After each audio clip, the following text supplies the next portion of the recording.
Hello, everybody. Welcome back. Once again, I am Nicodemus Kane. Today is March the 4th of 2022. We made it through 3-3. I'm sure something happened yesterday. I have not checked the news lately. A lot of people talking about a lot of different things, but I don't know if anything major happened yesterday. Sometimes it does, sometimes it doesn't. Today we are still on Psalm 119. Today we are on BETH. They have it spelled as BETH, BETH in the King James, but when you look at the actual letter, it is BET, BET, and just looking at it, they said that if it has a dot inside of it, that it is pronounced with B. If there's no dot, it's a V. I guess Vates is how it would be. But we'll go over the letter um, after we get done with the verses. So I am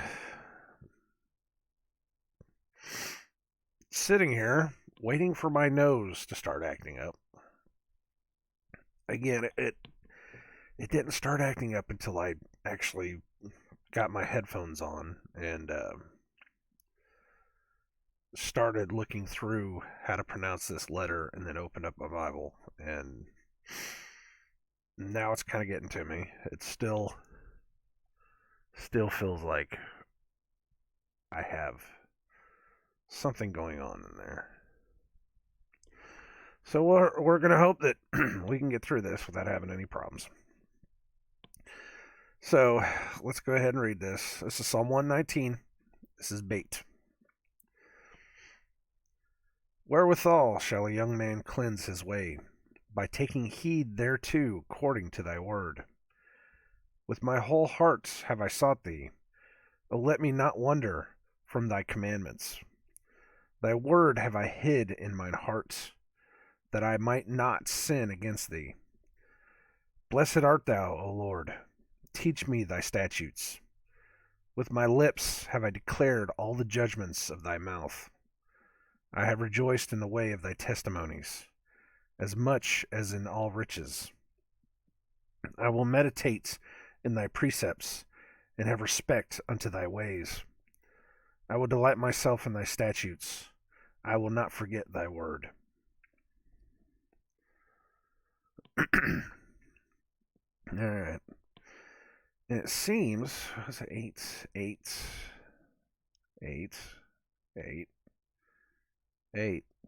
They're all 8. They're all 8 verses. Wow. They're all 8 verses apiece.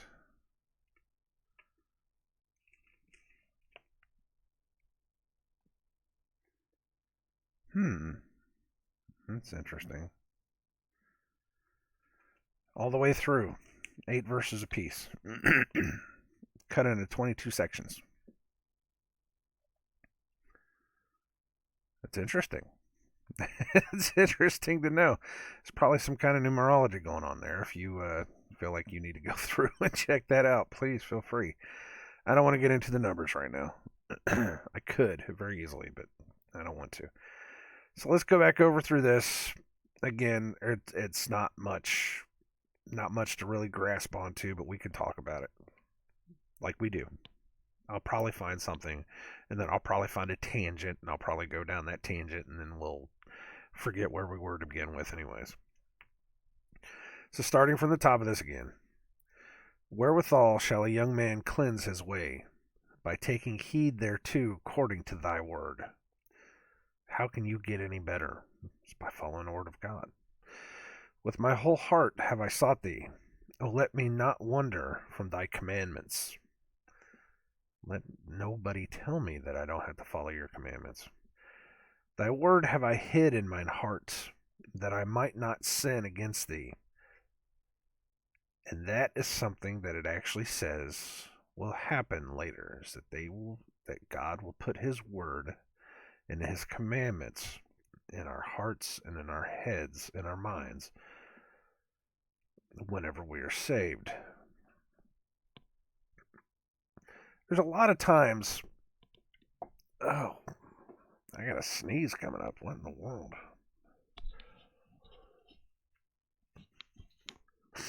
Actually, there's a couple times uh, where the Bible talks about keeping.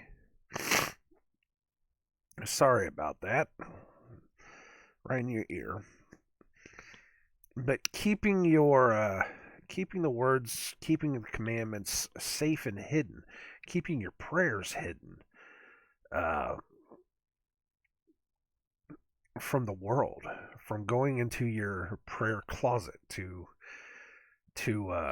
holding it in your heart, you know, keeping it safe, keeping it secret, keeping it to yourself, not throwing your pearls to swine.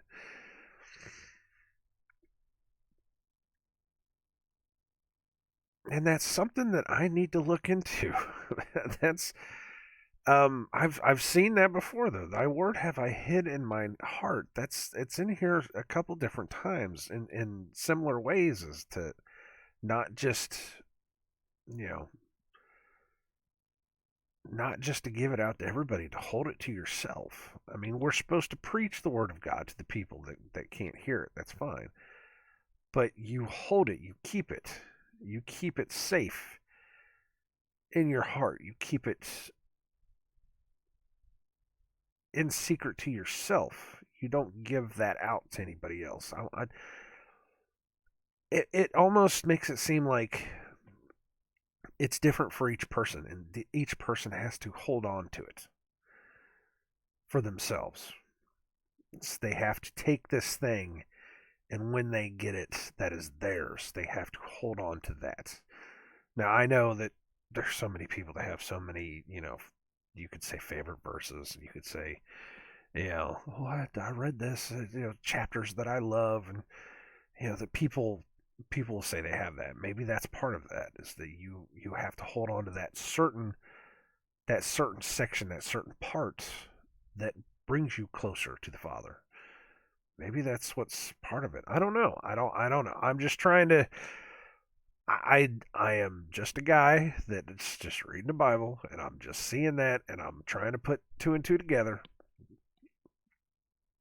But I have seen that verse in different forms, in different places, where it kind of says, just take it and hold it. This is the word have I hid in my heart. Have I placed in my heart? Is it a different word? Let me see.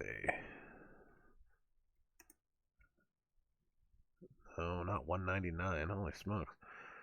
It's on 119. Let's look at the Strongs and see what it says.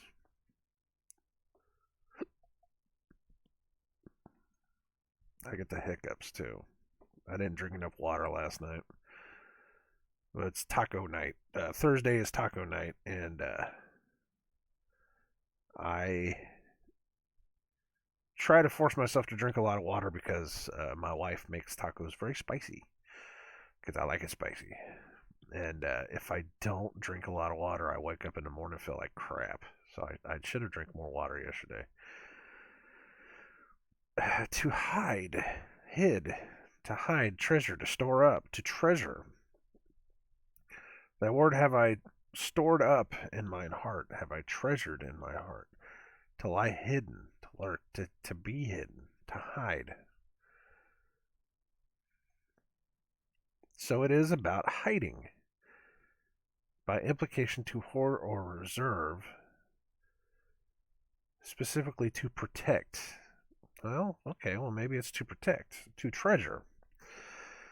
The word have I treasured, have I protected in my heart. Well, maybe it's not hid so much. Well, let's see what this says. Psalm 37 that it references back to. See, this is what we do. You kind of disassemble this stuff. See what this means. What was it? 37:31. 37, 37, 31, 30. Come on now. I'll get to it eventually. The law of his God is in his heart. None of his steps shall slide. The law of his God is in his heart. Because that's where God says he's going to put it. He's going to put the law. He's going to put the words. He's going to put the commandments in our hearts and in our heads. And some people take that to meaning that, he will put it in our hearts so that we will not have to worry about having to read it anymore. And there's the people that say that he will put it in our heads and our hearts so that we will live it. We will want to live it. That it won't just be something that we read, that we will become something new, and we will want to follow his ways. We will want to follow his teachings. I tend to lean more towards that, is that we will want to follow his word because it will be in your heart, because your heart is your center. That's I'm not going to say your soul. I'm going to say that's your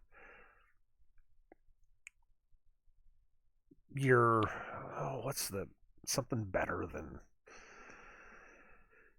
the place where your being is, not just your soul, but there was actually it was a documentary or something, like way off the cuff documentary. They were talking about how when people do organ transplants, most specifically the big organ transplants, like the heart. They actually do heart transplants. That a piece of the person that gave the heart gets transferred over to the person that took the heart.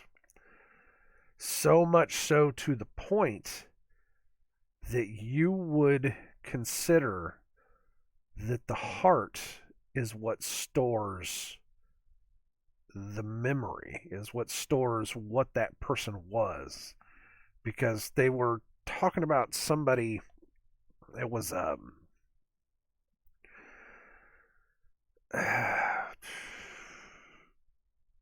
cannot remember exactly what it was. It was like a 20-year-old kid, 30-year-old man that gave his heart to like a 12-year-old kid.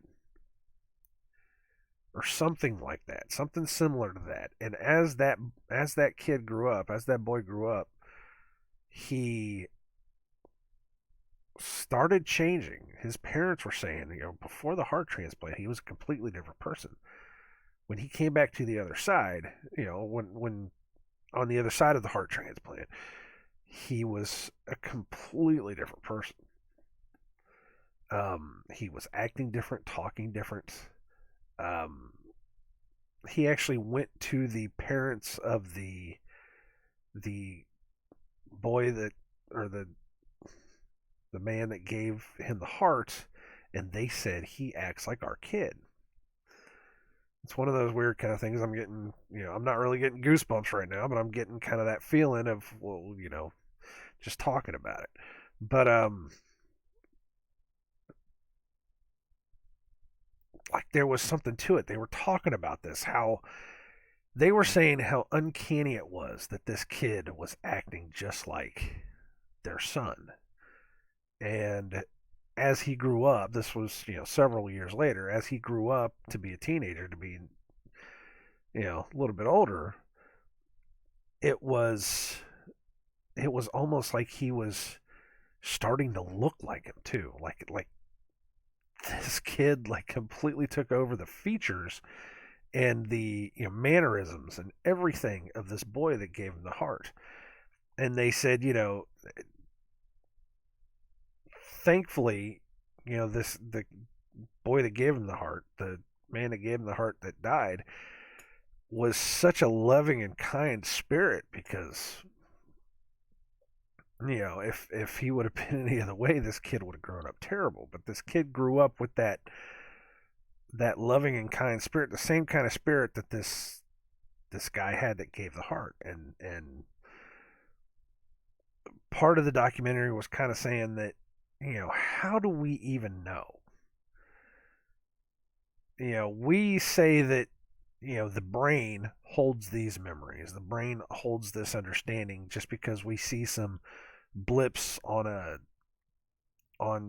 some kind of electric device that, when somebody has a memory, there's a blip that pops up on this device. But how do we really know that it's not tied to the heart in some way, shape, or form? That there's something going on there. Um, One of the things they said was, like, when you feel loss or when you feel love, you don't feel it in your mind. You feel it right in your heart. It hurts when you lose something or someone. When you lose someone, your heart, you physically feel a contraction inside of your chest. That's hurt. That's heartbreak. That's heartache. That's what they call it. Um, and when you feel love, it is this outpouring. Your heart starts fluttering. You start feeling this connection, this love for another person. Um, so much so that there were people that were saying that there's this tie, there's this invisible energy that flows between two people right at heart level. So much so that if you could visualize it, it would be like this line of energy that goes between two people. This love, this connection, and you know, I think somebody visualized that in a movie somewhere once, something similar to it, where they were like, "This is what it looks like. This is that's your connector," and that there's more going on to it that we will never be able to know. Now, of course, it started branching off into some weird, new wave, you know, these are your chakras, and I don't get into all that stuff. You can do whatever you want. I'm not going to tell anybody what to do, but I am not one to follow along with any of that. But it was interesting. It was really interesting to hear, and I have been one of those that has kind of believed it since that point. I mean, we really don't know. Again, there's this energy that happens in our bodies. That's just a fact. But there's this energy in our bodies that, you know, especially around our heart, because our heart isn't just a pump. It's not just there just to keep us moving around. There's something else going on there. And yes, our brain does a lot of things that you know helps us move, helps us understand, and not, does all that. But what if the heart stores memories too?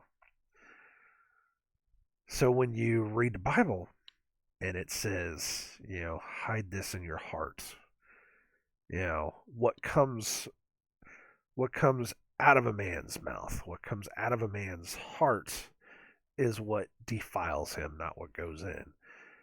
What I will,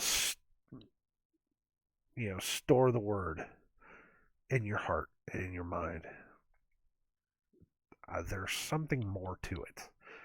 I'm not going to say that that's exactly what it is, but I am going to say that there's something more to it that we should probably look into. I don't know, but anyways, thy word have I hid in mine heart, that I might not sin against thee. Blessed art thou, O Lord. Teach me thy statutes. With my lips have I declared all the judgments of thy mouth. I have rejoiced in the way of thy testimonies, as much as in all riches. I have rejoiced in thy testimonies. I have rejoiced in everything that you have given us, as much as I have rejoiced in everything you have given. Does that make sense? I think I said the same thing twice. I have rejoiced in everything you have given me spiritually, as much as I have rejoiced in everything you have given me physically. There you go. I will meditate in thy precepts, and have respect unto thy ways. I will delight myself in thy statutes. I will not forget thy word. So, there you go. There you go. I think I said the same thing twice, which I think is hilarious. All right. So now that that's over with, let's bait. Let's talk about this letter.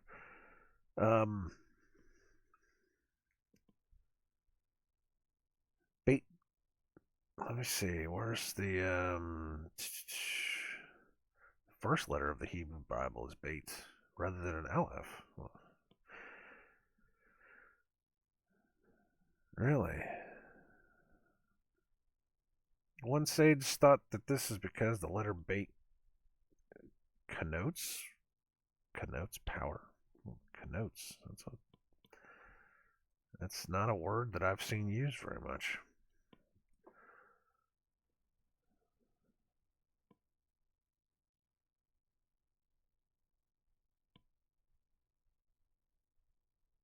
Yeah, we're not going through that. The letter bait is the second letter of the alphabet, having the numerical value of 2, because it's the second letter. The pictograph for bait is a house or dwelling in the architecture of the classic Hebrew letter. Likewise, looks like a house constructed of 3 vavs. Notice the opening on the left side of the letter. It functions as a window for the letter form.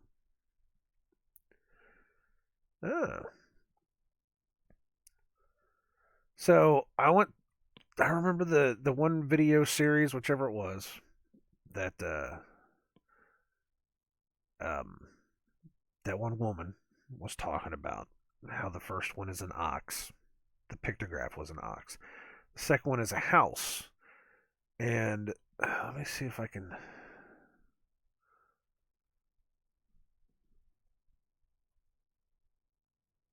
Yeah, that does not help. Let's see if I can find something else and I'll pull it up for you.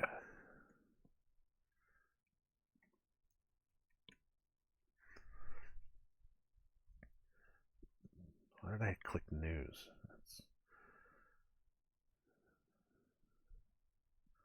You look up Hebrew and bait, and the first thing you get is a Cookie Monster. It's cute. All right. So, bait. I need to start showing these things to you guys so that you know. Can we hit the symbol for bait? No, they don't have it. They just have the actual letters. It's not what I wanted.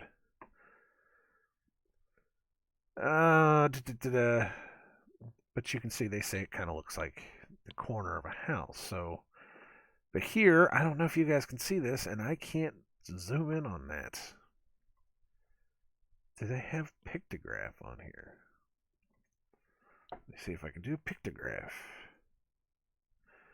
There we go.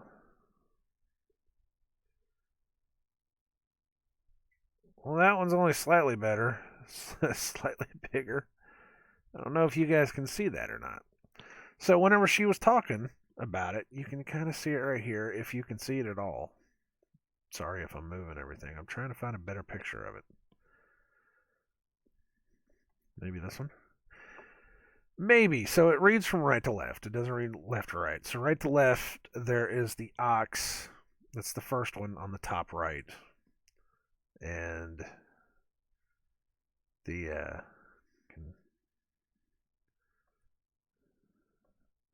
okay. Go back. It's weird. I didn't know that was a thing.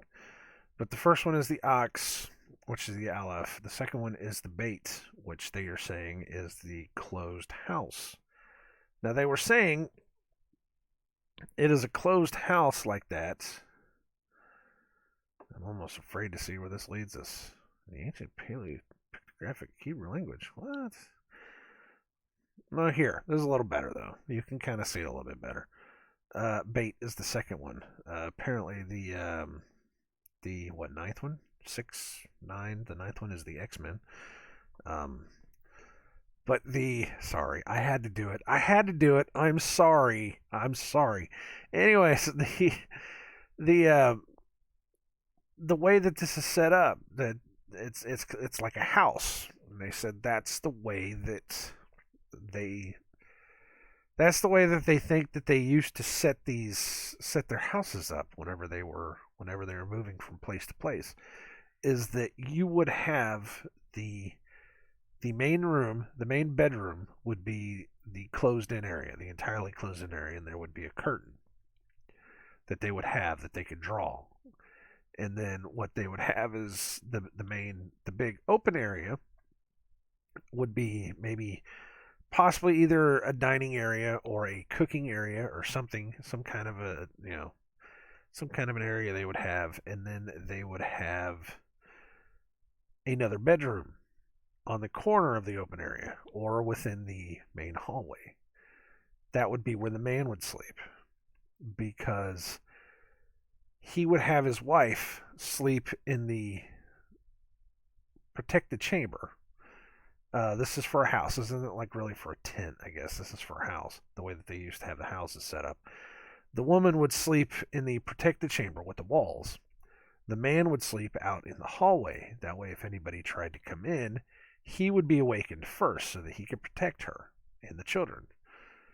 And that's the way they used to build their houses. I think that's the most brilliant thing I've ever heard in my entire life.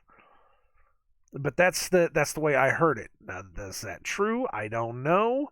I cannot say for certain whether that's true or not. I'm just saying that that's what I heard, and I think that's probably the coolest thing I've ever heard in my life. But it is what it is.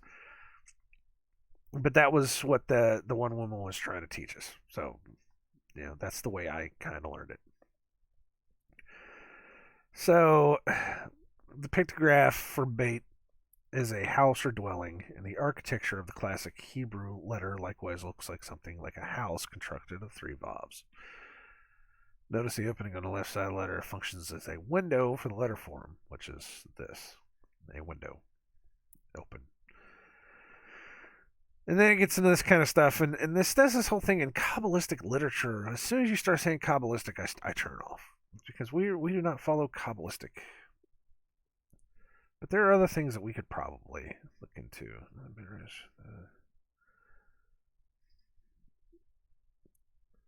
Beta is a picture of Yeshua as master of the house.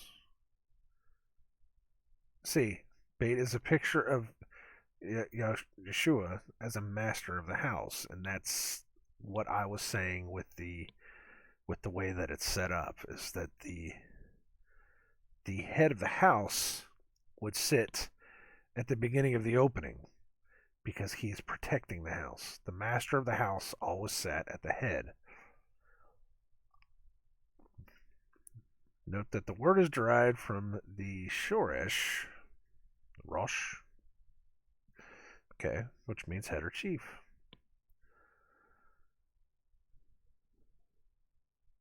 Let's see, they want to talk about Yeshua, but then they want to bring this Kabbalistic stuff inside of it. I mean, you have to use your discernment.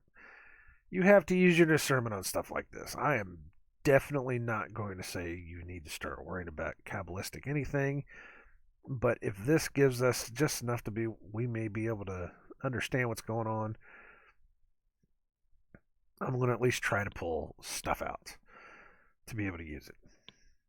Beta is used with several names and titles of God, including Barai Israel, creator of Israel. It was primarily used with the Son of God, Ben Elohim.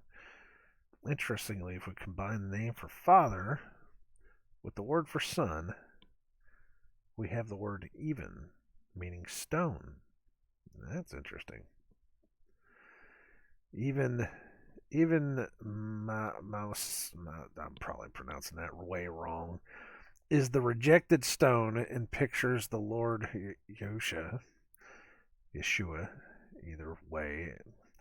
Actually, I don't want to say either way. I say Yahusha, because some people have said that Yeshua, when you say Yeshua, you are saying something completely different. I don't know because I'm still learning. So if anybody has any better way for me to do it, please, by all means, tell me. And pictures the Lord Yahusha as the one rejected by Israel during his first advent. Even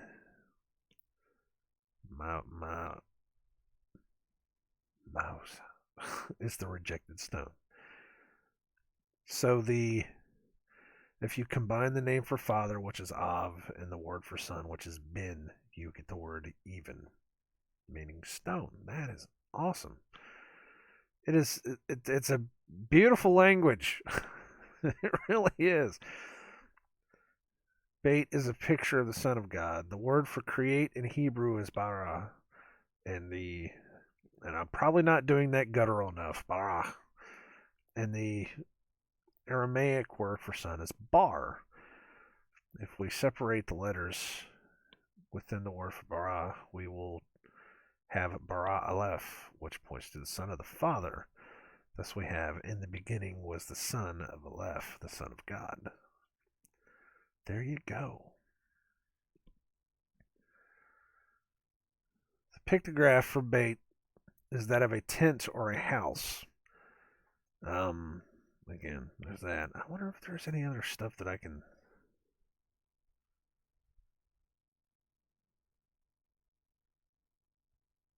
I mean, if this one is any better, then by all means, I'm going to use this. I'll tell you that much right now.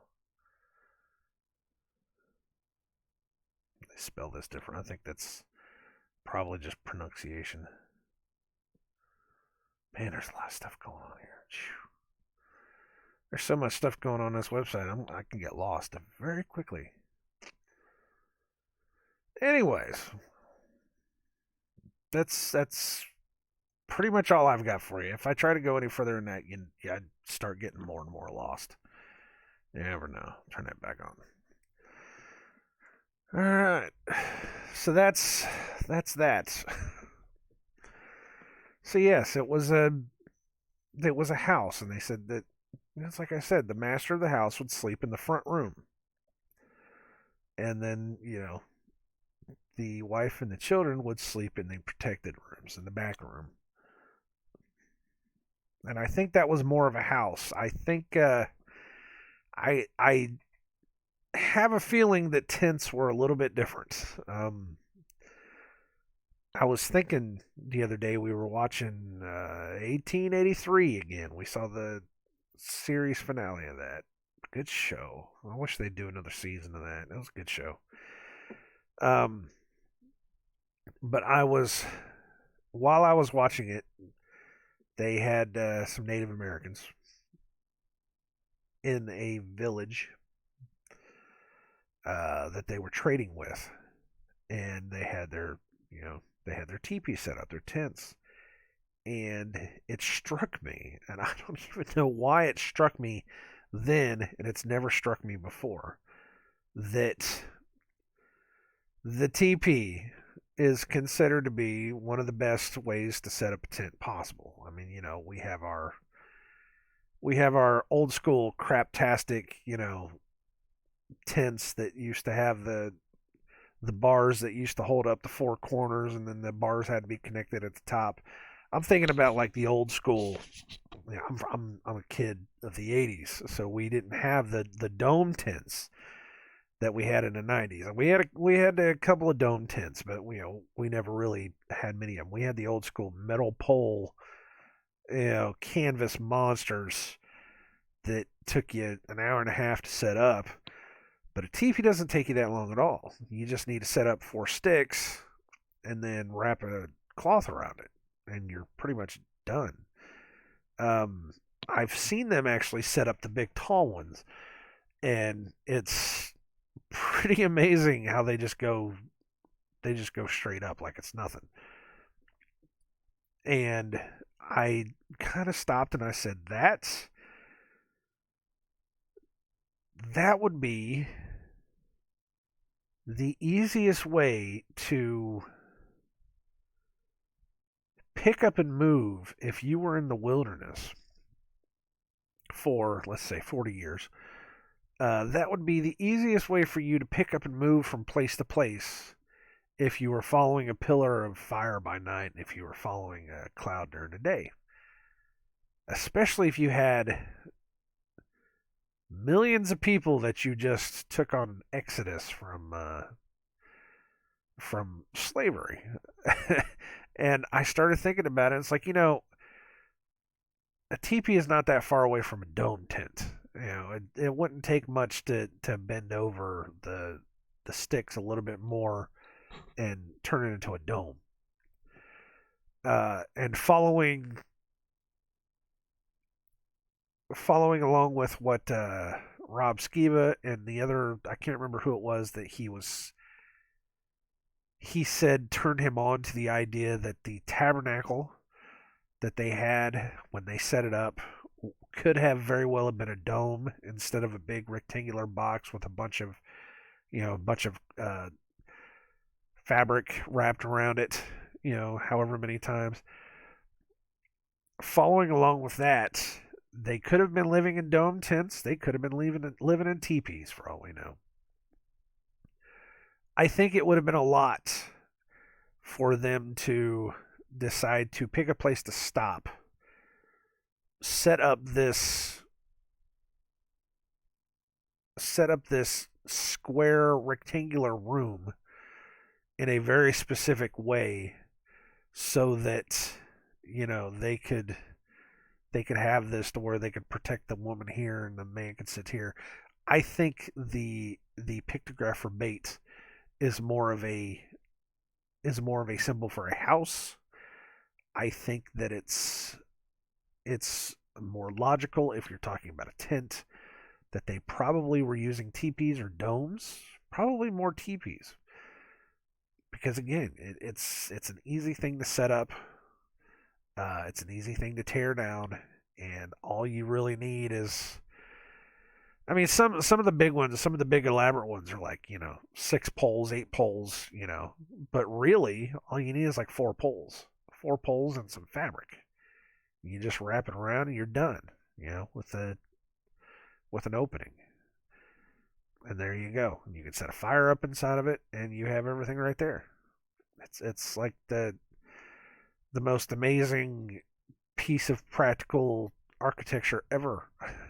It's so I don't know. That was just something that it hit me whenever, and again, I don't know why I never would have even considered that before. So why wouldn't I have stopped and said, you know what? That was probably what they were using. But I don't know. That's just speculation. We don't know. Scientists will tell us one thing, archaeologists will tell us one thing, and other people will tell us a million other things, and I'm just going by what kind of comes into my head, and that just kind of came into my head, and I was like, that makes sense. So I don't know. You take it as you will, and you go from there, I guess. So that was just something I had. I'm gonna cut this off early though, so I can get ready for work.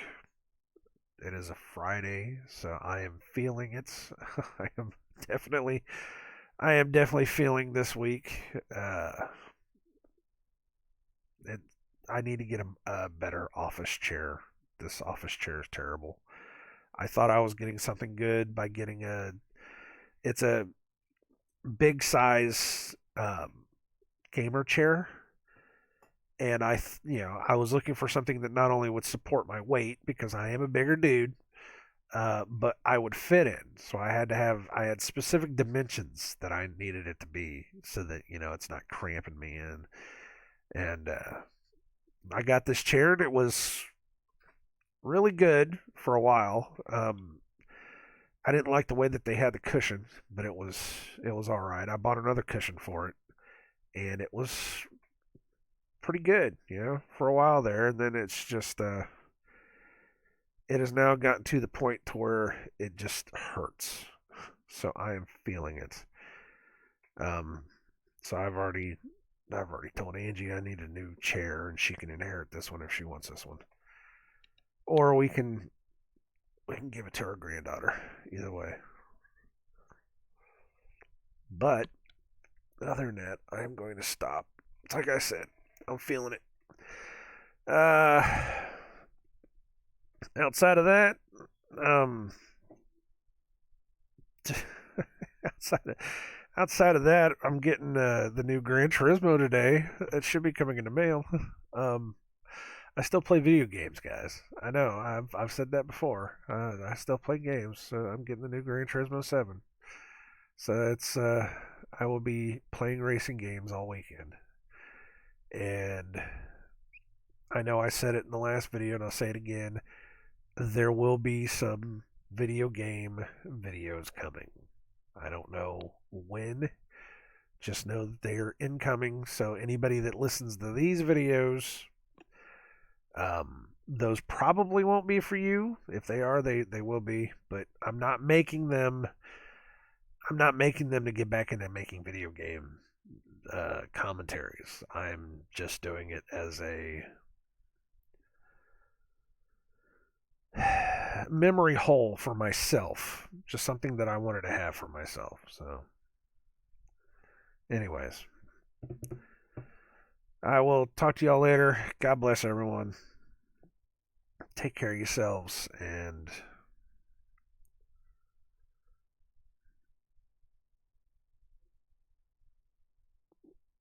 I'm trying to think of something good to say, but I can't really think of anything. Take care of yourselves.